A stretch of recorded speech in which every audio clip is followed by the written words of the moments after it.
여러분, 길가에 굴러다니는 돌도 뛰어난 조각가를 만나면 위대한 작품이 되죠.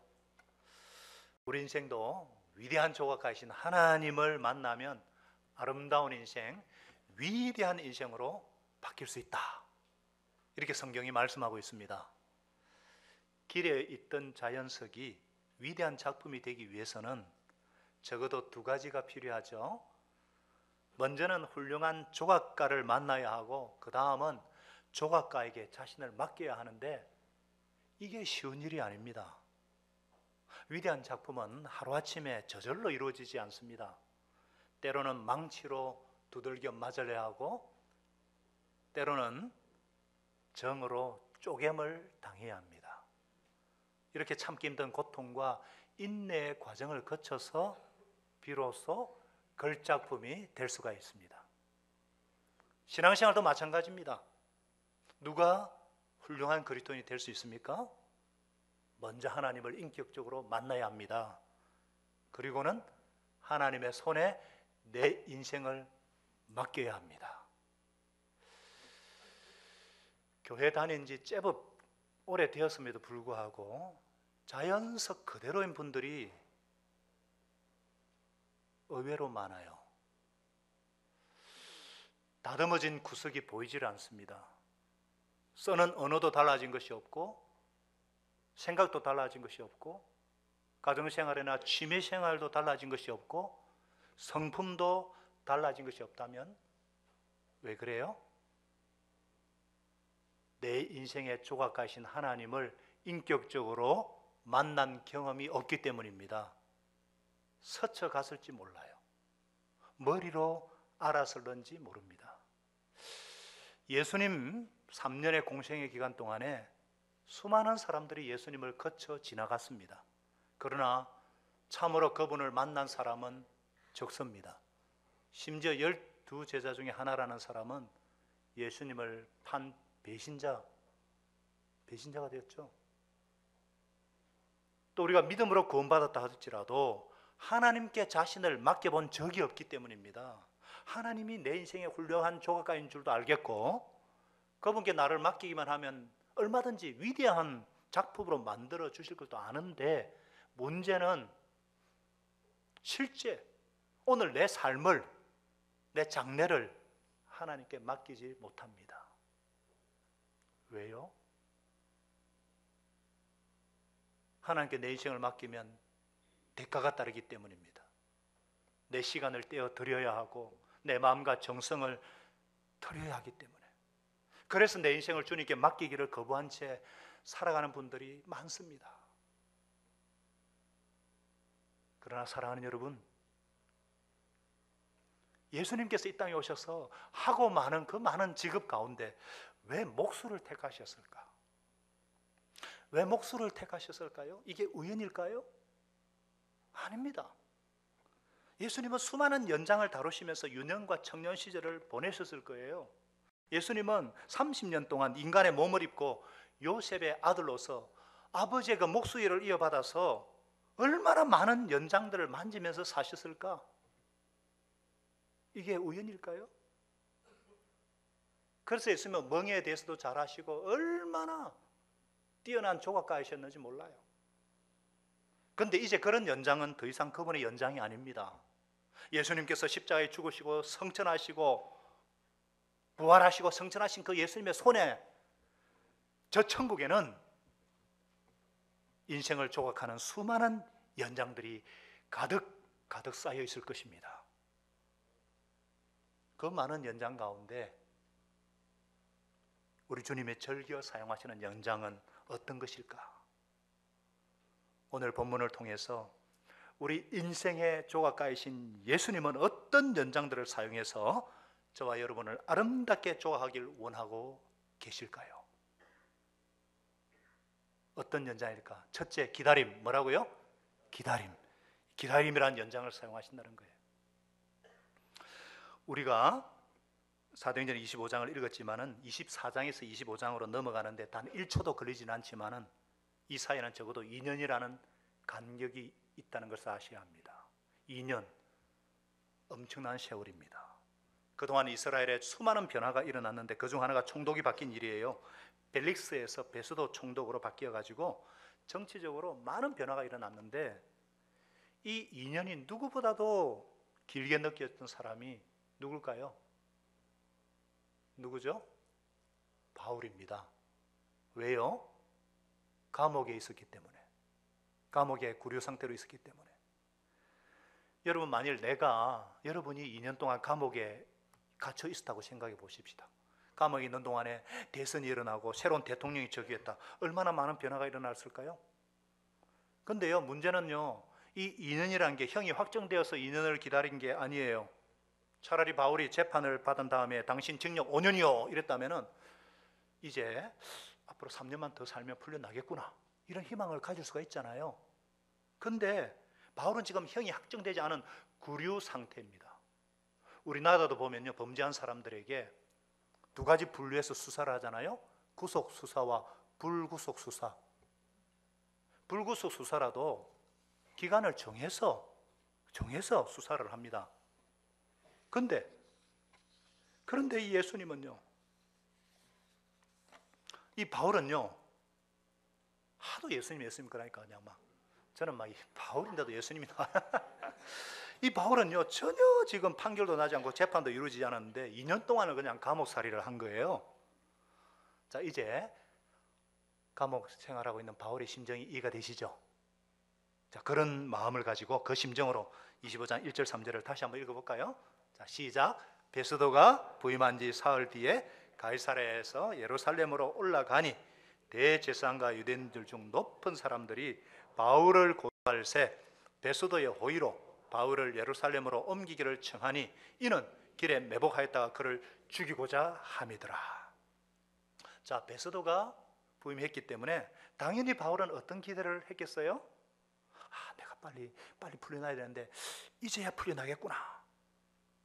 근데 이 베스도도요, 역시 벨릭스와 다를 것 없이 정치적인 눈치만 보고 바울을 재판도 하지 않고 형도 확정하지 않는 거예요. 게다가 바울에게 벨릭스도 좀 이따 떠났는데 나도 한 2, 3년 있으면 떠날 거니까 너는 내 후임이 알아서 할 거야, 이렇게 말했다는 거죠. 얼마나 바울의 마음이 답답했겠어요. 하나님 아버지, 이 어찌된 일입니까? 당신이 저보고 로마에 가라고 하지 않았습니까? 이곳에 갇혀 있다면 제가 어떻게 로마에 가서 복음을 전할 수가 있겠습니까? 하나님 대답해 주세요. 왜 침묵만 하고 계시는 것입니까? 하나님 왜요? 바울의 이런 계속되는 질문에 불구하고, 아니 수많은 경우에 우리의 이러한 질문에도 불구하고 하나님은 여전히 침묵하고 기다리고 계셨다는 사실입니다. 기다림. 이게 얼마나 피곤한 단어입니까? 누가 기다림을 좋아하겠어요? 1시간을 기다려 보셨습니까? 한 달을 기다려 보셨습니까? 바울의 고통이 상상이 되세요. 2년을 넘게 기다리다니요. 2년을 넘게. 그것도 기약을 할 수가 없어요. 사랑하는 여러분, 하나님께서 우리를 조각하실 때에는요, 이 기다림이라는 연장을 즐겨 사용하신다는 사실입니다. 하나님의 손에는 언제나 이 기다림이라는 연장이 들려 있어요. 성경에 나오는 많은 인물들이요, 이 기다림이라는 연장을 통해서 작품으로 다시 태어났어요. 모세를 예를 들어볼까요? 모세, 이집트 왕자, The Prince of Egypt, 모세의 왕자, 이집트 왕자의 모세가요, 하루아침에 그냥 양치는 목동으로 전락을 하죠. 40살에 그 시작된 기다림이 80살이 되도록 끝날 줄을 모릅니다. 놀랍게도요, 이 40년 동안 한 번도 하나님은 한 번도 모세에게 나타나지 않으셨다는 사실입니다. 과연 하나님이 침묵하셨습니까? 하나님이 침묵하셨어요? 출애굽기 다 배우셨잖아요. 하나님은 여전히 일하고 계셨습니다. 하나님께서는 아브라함과 이삭과 야곱 그 조상에게 약속하신 대로 430년 동안 모든 준비를 하시다가 모세도 준비시키고 이스라엘 백성들도 준비시키셨다가 그 후에 하나님께서 모세를 찾아오셔서 그를 통해서 출애굽의 역사를 이루시죠. 그리고 난 뒤에 모세에게 평가하기를 뭐라 그랬습니까? 민수기 12장 3절에 우리 한번 같이 읽어볼까요? 시작. 이 사람 모세는 온유함이 지면의 모든 사람보다 더 뛰어나더라. 온유함이 이 지상의 그 모든 사람보다 뛰어났다는 하나님의 평가예요. 무엇이 그를 변화시켰는가? 하나님의 이 기다림이란 연장이 그를 그렇게 만들었다고 성경은 말씀하고 있습니다. 바울을 생각해 볼까요? 그가 만약 가이사랴에서 무죄 선언되고 2년이 아니라 한 달 후에 석방되었다면 그 자리에서 죽었을 거예요. 왜냐하면 40명의 특공대가 바울을 죽이기 전에 내가 물도 마시지 않고 음식도 마시지 않아야 되겠다, 그가 나오기만을 기다리고 있었기 때문에 하나님이 그걸 아셨습니다. 그래서 가장 안전한 곳 로마에서도 군대 중에서도 가장 강력한 군대가 있는 가이사랴 감옥에 그를 2년 동안 보호하신 것입니다. 바울에게도 준비가 필요했습니다. 바울에게도 영적인 준비가 필요했어요. 이제 로마에 가면요 정말 큰 사역을 섬겨야 됩니다. 그곳에 가서 순교할지도 몰라요. 그런데 바울은 지금까지 한 번도 쉬어본 적이 없습니다. 1차, 2차, 3차 전도 여행 동안 그는 저 수십 년간을 복음을 위해서 달려왔습니다. 먹지 못하고 자지 못하고 돌에 맞고 자기 몸을 지디게 가면서 예수님의 부활의 정인을 위해서 그렇게 다름박질해 왔습니다. 그런데 이제 마지막 결전, 로마의 한복판에서 복음의 핵폭탄을 터뜨려야 되는데 그러기 위해서는 바울에게 영적인 재충전과 안식이 필요했습니다. 하나님께서 그것을 아시고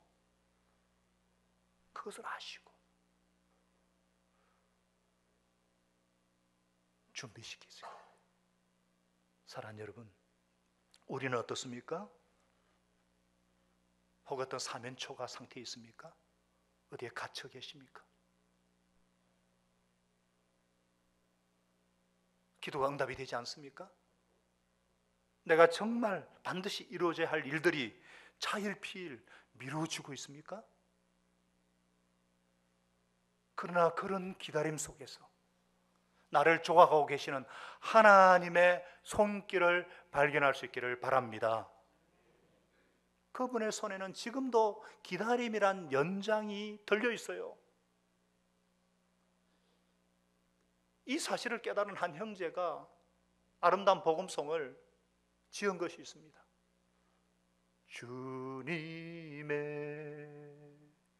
시간에 주의 뜻 이루어지리 기다려 하루하루 살 동안 주의 인도하시리 주의 뜻 이루어지리 기다려 In His time, in His time. 여러분요, 그렇기 때문에 저와 여러분이 기다림에 익숙해질 수 있기를 바랍니다. 그런데 이게 쉽지 않아요. 어떻게 그럴 수가 있는가? 나보다는 예수님을 생각하고 뭐라고요? 나보다는 예수님을 생각하고 내 일보다는 하나님의 일을 바라보는 것이 중요합니다. 우리가 왜 인내가 부족한가 가만히 보면요, 우리는 내가 너무 중요해요. 하나님의 일보다는 내 일이 중요하고 또 내가 했다는 것이 중요하고, 그래서 내 일, 내 뜻, 내 사명, 그러다 보니까 하나님의 일을 하면서도 자꾸 내 자신이 중요해지고 내 자신을 높이는 결과를 가져오고, 그게 습관이 되어서 결과가 없으면은 막 쉽게 실망하는 거예요. 우리가 왜 목장을 하다가 열매가 없을 때 실망을 하죠? 왜 실망을 하나요? 전도를 하다가 잘 안 되면 왜 실망을 하죠? 기도하다가 응답이 속히 없으면 왜 낙심합니까? 내가 너무 중요하고 나한테 너무 집중되어 있어서 그렇지 않습니까? 내 뜻이 거기에 매여 있으니까 그런지 아니에요? 하나님의 뜻이 다른 데 있다는 거 모르세요? 근데 바울 보세요. 바울은 내 일, 내 사명보다는 하나님 나라의 일, 하나님의 일이 더 그 개념이 분명히 서 있습니다. 그러다 보니까 되어도 안 되어도 그분의 때가 있다는 것을 알죠. 그래서 이렇게 고백하지 않습니까? 빌립보서 1장 6절에 우리 다 같이 한번 읽어볼까요? 시작. 너희 안에서 착한 일을 시작하신 이가 그리스도 예수의 날까지 이루실 줄을 우리는 확신하노라. 아멘. 이게 내가 한 것이 아니고 하나님이 시작하신 것이다. 더딘 것 같이 보여도 분명 끝맺음도 하나님이 하실 것이다. 나는 그저 쓰임받을 뿐이다. 이 생각이 분명히 있었던 것 같아요. 그러다 보니까 이런 고백까지도 가능하지 않습니까? 빌립보서 1장 18절에 보면요, 뭐 어떻게 하든지 무슨 방도로든지 뭐 전파되는 것은 그리스도시니까 나는 기뻐하고 기뻐하리라. 그는 예수님밖에 없어요. 그래서 우리 좀 기다릴 줄 아는 사람이 됩시다. 그러려면요, 또 건강하게 실망하는 법도 배워야 되는 것 같아요. 우리는 뭐든 성공하는 데 길들여져 있잖아요.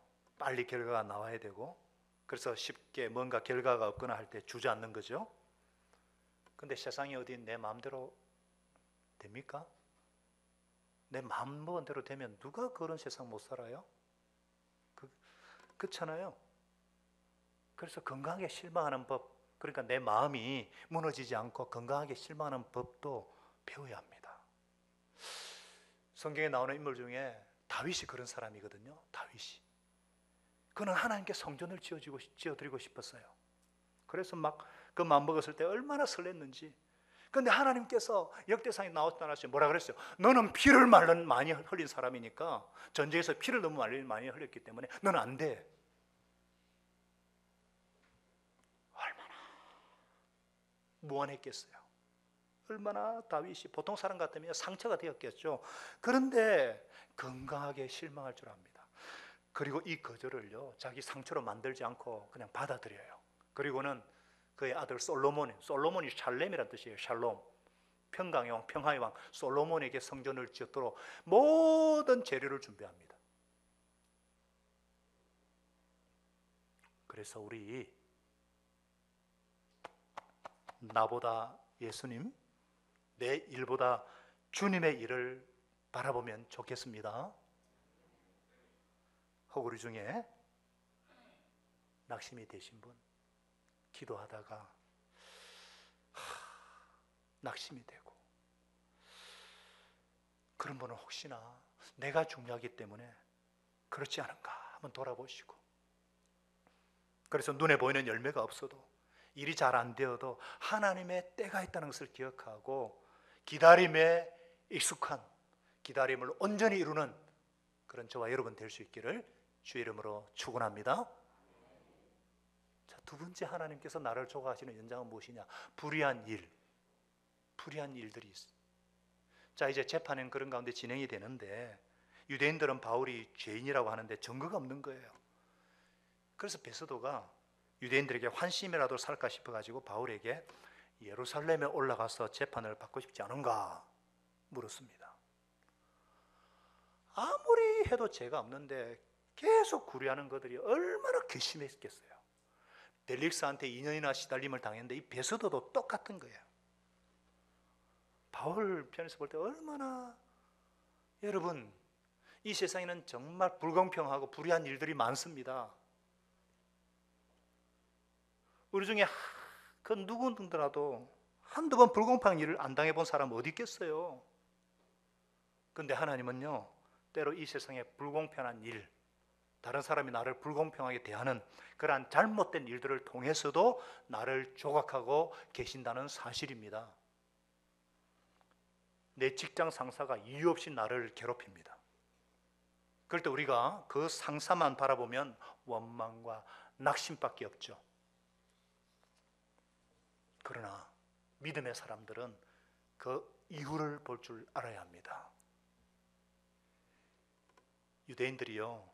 수많은 유대인들이요, 가스실에서 나치군에 의해서 죽어갔습니다. 대부분의 사람들이 이를 갈면서 죽어갔습니다만, 그 중에 어떤 사람들은 그 가스실에서 죽어가면서도 하나님께 감사하고 찬양했습니다. 히틀러를 원망하지 않았습니다. 왜? 히틀러를 통해서 자기 민족을 다듬고 조각하시는 하나님의 손길을 바라보았기 때문에. 이 보통 믿음이 아니죠. 저도 군대에서 그런 경험을 해봤습니다만은 제 고참 중에 하나가 이유 없이 저를 괴롭힙니다. 군대 가는 것이 정말, 저는 그때, 모르는 분은 모르지만 저는 그때 18방 방이었어요. 방이었는데 현역하고 같이 서는 헌병대대 헌병이었습니다. 타격대, 기동 타격대 5분 대기조였기 때문에 얼마나 군기가 센지. 근데 그 하사관 한 명이 분대장입니다. 얼마나, 방위는 눈 때문이에요. 눈 때문에. 뭐 몸이 이상한 게 아니고 하여튼 아니, 이 사람이 별 이유가 없는데 나를 그렇게 괴롭혀요. 자세히 보니까 나는 대학을 졸업하고 늦은 나이에 갔고, 이 사람은 고등학교도 제대로 못 나오고 나보다 4살이나 적어요. 근데 앉아 그러면 앉고, 일어서 그러면 일어서고, 굴러 그러면 구릅니다. 박아 그러면 막 꼬라박고 그러니까 재밌거든요. 또 제가 운능상이라고 그렇게 때려요. 피부 하얀 게 뭐 죄입니까? 얼마나 시달림을 당했는지. 한 번은 맞아서 19일을 입원을 했잖아요. 우리가 이 세상 살 때 억울한 일을 당할 때가 많습니다. 때로 시어머니에게 억울한 일을 당해가 웁니다. 그러나 하나님의 손길을 본 자는요, 그 시어머니를 보지 않고, 하나님, 시어머니를 통해서 나의 어떤 모난 부분을 조각하기를 원하십니까? 오히려 하나님 앞에 자기의 부족한 부분을 위해서 기도합니다. 여러분 중에 이유 없이 고통을 주는 사람이 있습니까? 직장 상사입니까? 가족입니까? 교인입니까? 믿음이 있는 사람은 그 이면, 그 이유를 바라봅니다. 그를 통해서 나를 다듬고 계시는 하나님을 발견합니다. 그를 미워할 필요가 없습니다. 원망할 필요가 없습니다. 욕을 할 필요가 없습니다. 하나님, 무엇하기 원하십니까? 기도합니다. 그리고 하나님께서 놀라운 지혜를 주십니다. 이 바울이요, 이 베스도의 제안을 생각했을 거예요. 그런데 내가 여기서 예루살렘에 올라가면 죽는다. 그래서 그는 자기가 가지고 있는 이 로마 시민권이라는 카드를 꺼냅니다. 로마 시민권. 그러면서 내가 가이사에게 상소하노라. 이렇게 해서 바울은 전혀 생각하지 않던 방식으로 로마에까지 가게 되죠. 사랑하는 여러분, 바울은요, 이 불의한 일을 당하는 와중에서도 사명에 대한 초점을 놓치지 않습니다. 그는 위기 상황 가운데서도 어찌하든지 로마에 갈 생각밖에 하지 않았어요. 복음을 전해야 되니까. 그래서 우리도 어떤 불의한 일들 속에서도 하나님의 사명에 초점을 맞출 수 있기를 바랍니다. 다른 말로 하면요, 사명을 계속 성숙시켜 가야 됩니다. 처음에 바울이 부활하신 예수님을 만났을 때 그는 복음의 열정에 불탔습니다. 그런데 그것으로 그치지 않고 그는 계속 그 사명을 성숙시켜 나갑니다. 서신서를 보면요, 그는 예수님을 닮기를 소원했고, 더 나아가서는 예수님의 십자가의 고통에 동참하는 것으로 자라가고, 결국 끝에 가서는요, 그의 죽으심을 본받아 부활의 권능에 참여하는 것으로 발전을 합니다. 빌립보서 3장 10절 11절에서 그는 감옥에서 이렇게 고백하지 않습니까? 내가 그리스도와 그 부활의 권능과 그 고난의 참여함을 알려하여 그의 죽으심을 본받아 어찌하든지 죽은 자 가운데서 부활에 이르려 하노라. 이렇게 자기의 사명을 성숙시켜 나갔기 때문에 불의한 일들 속에서도 초점을 잃지 않을 수가 있었고, 주 예수께 받은 사명, 이 은혜의 복음 전하는 일을 마치려면 내 생명을 조금 더 귀한 것으로 여기지 아니하노라, 이렇게 고백할 수가 있었던 것입니다. 여러분, 우리도요, 예수님 영접하고 제자가 되고 또 목자가 되었을 때, 목자가 될 때 가지는 어떤 사명이 있죠. 내가 VIP를 막 전도해서 제자를 삼고 정말 폼나게 목장을 해버리라. 목자님들 그런 마음이 없었어요? 저는 많았는데. 근데 여기에 머물러 있으면은 전도가 안 될 때 사명을 잃어버릴 수가 있습니다. 목장 식구가 기도한 대로 변화되지 않을 때 좌절할 수가 있습니다. 내 사명을 성숙시켜 나가야 돼요. 그래서 내 목장을 넘어서 하나님의 소원을 생각하고 그것이 우리 교회를 아름답게 만들고 싶다는 생각으로 발전을 하고 더 나아가서는 주위의 이웃 교회들을 정말 교회답게 세우는 것에 내가 힘이 되고 싶다는 그런 소원으로 발전하고 하나님 나라를 위해서 헌신하고 싶다는 것으로 성숙되어 가야 합니다. 아멘이십니까? 어떠세요? 여전히 내 목장만 전전 건강하고 계십니까? 우리가 눈을 좀 들어서 세상을 바라보십시다. 선교지 가운데 일하시는 위대하신 하나님을 바라보십시다. 지금도 인류 역사를 운행하시는 그 하나님을 바라보고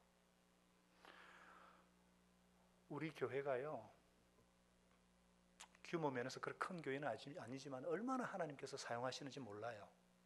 이제 오늘부터 정확하게 40일 후면요, 전국에, 지금 중국에서부터 막 전국의 교회들을 섬기는 그런 리더십들이 우리 교회에 서로 오려고, 이게 2, 3분 만에 그냥 등록이 동이 나버려요. 그래서 중국은 미리 비행기도 끊어야 되기 때문에 벌써 거기서 중국 한족들이요, 벌써 8명이나 등록을 했어요. 그것만 특별히. 나머지는 얼마나 치열한지 몰라요. 우리가 이 조국 한국의 교회를 섬긴다, 신약 교회를 회복한다, 이런 일에 쓰임받는다, 이게 엄청난 특권입니다. 그래서 릴레이 기도에 자원도 좀 해주시고, 섬기는 일이 있는가 좀 자원도 해주시기를 부탁드립니다. 여러분, 우리가요, 이 땅에서는 정말 불공평하고 불의한 일들을 많이 겪습니다. 그렇기 때문에 더 예수님의 재림을 사모하고 천국을 더 사모하는지 몰라요. 왜냐하면 이 세상은 너무 불공평하니까. 그래서 정말 정의롭고 공의가 강수같이 흐르는 그런 천국을 우리가 그렇게 사모하는지 몰라요.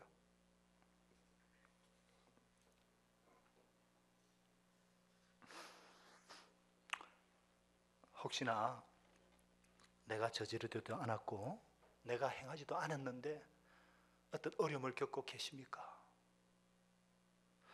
그럴 때 원망하지 마시고 하나님의 눈으로 그 사건을 바라보시고 사명에, 주님의 부르심에 초점을 맞출 수 있기를 바랍니다.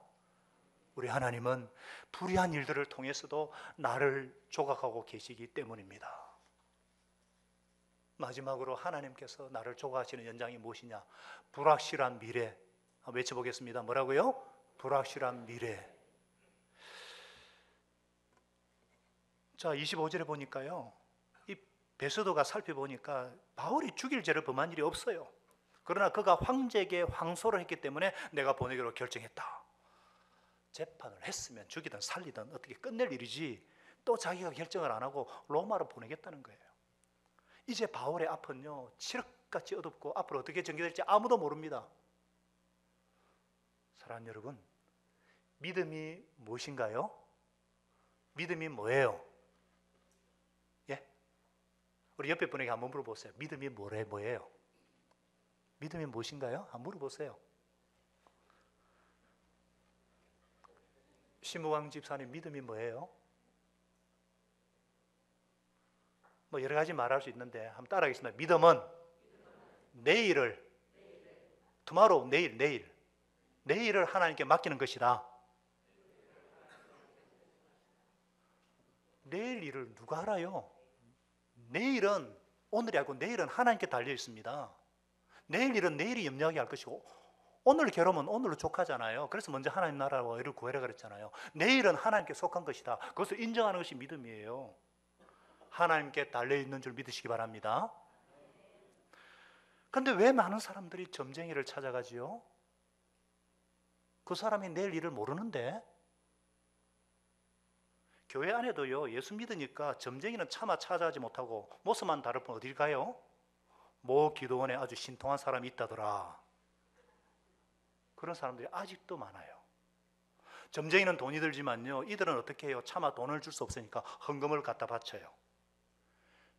내년 올해는 결혼하겠는걸? 병을 고쳐줄 거야, 할렐루야 하고 돈을 바치고 내려옵니다. 그 사람이 내 일을 어떻게 알아요? 그 사람이 왜 그런 것을 찾아다닙니까? 딱 하나, 믿음이 없기 때문에.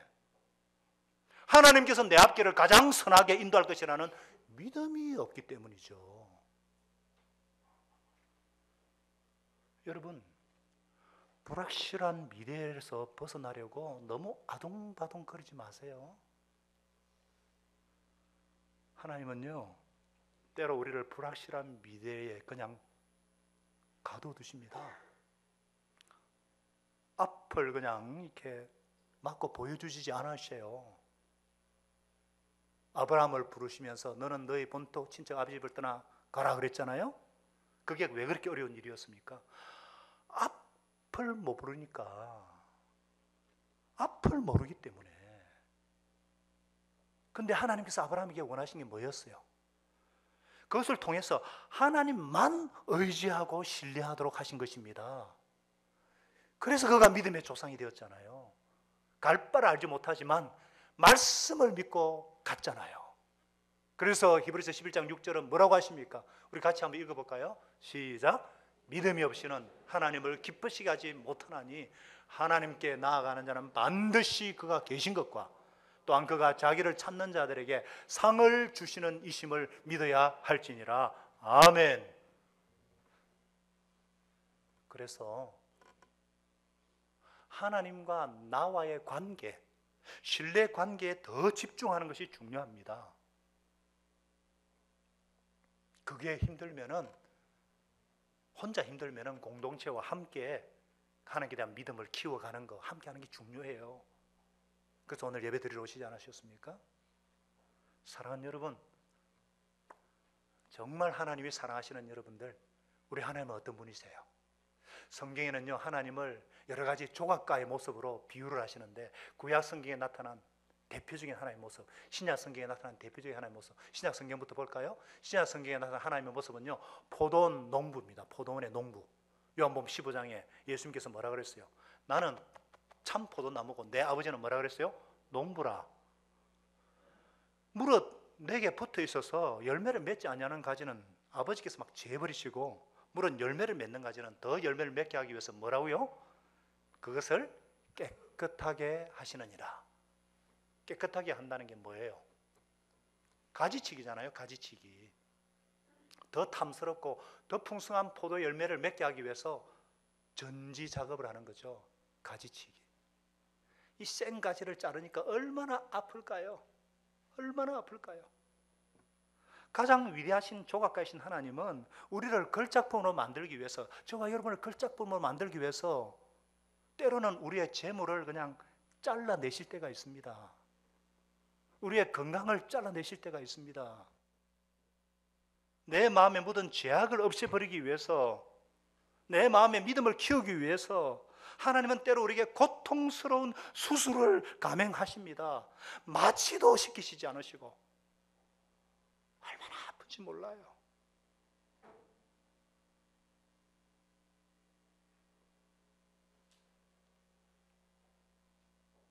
왜? 열매 맺게 하기 위해서. 우리를 사랑하기 때문에. 구약에 나타난 하나님의 모습은요, 포기장의 모습이에요.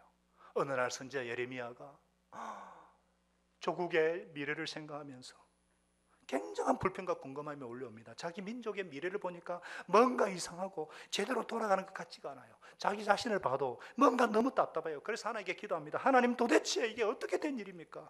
그때 하나님이 예레미야 18장 16절에서 이렇게 말씀하시잖아요. 우리 같이 한번 읽어볼까요? 여호와의 말씀이니라. 이스라엘 족속아, 이 토기장이가 하는 것 같이 내가 능히 너희에게 행하지 못하겠느냐? 이스라엘 족속아, 진흙이 토기장의 손에 있음과 같이 너희가 내 손에 있느니라. 하나님이 토기장애가 되셔가지고 우리를 하나님이 쓰실 만한 것으로 빚으신다는 거예요. 할렐루야. 우리 하나님은 위대한 조각가이십니다. 우리 하나님은 위대한 조각가이십니다. 내 인생을 조각하기를 원하십니다. 걸작품으로 만드시기 원하십니다. 그래서 에베소서 2장 10절에 이렇게 말씀하시잖아요. 우리는 그분의 만드신 바라 그리스도 예수 안에서 선한 일을 위하여 창조됨을 받았고 이제 하나님께서 창세 때부터 계획하신 대로 예수님 안에서 다시 행하도록 우리를 연단하시고 우리를 조각하시고 우리를 빚으신다는 거예요. 자연석 그대로는, 이 성품 그대로는 천국에 갈 수 없기 때문에, 이 땅에서도 쓰임받을 수 없기 때문에, 그래서 내 인생의 조각가이신 하나님께서 마음대로 조각하시도록 그 사랑의 손길에 남은 인생을 맡기시기를 바랍니다. 맡겨버리십시다. 어떤 망치질을 당해도, 정으로 쪼임을 당해도 그 일을 감사히 받아들입시다. 아멘 하셨습니다. 바울을 조각하시던 주님은 지금도 저와 여러분을 작품으로 만들기 위해 조각하고 계십니다. 우리 자녀들도 그렇게 조각하고 계십니다. 그래서 기다림에 익숙해지고 불의한 일을 당해도 주님 주신 사명에 집중하고 더 하나님과의 관계에 집중함으로 하나님께서 보시고 흡족해 하시는 위대한 걸작품이 다 되시기를 예수님의 이름으로 축원합니다. 우리 기도하겠습니다.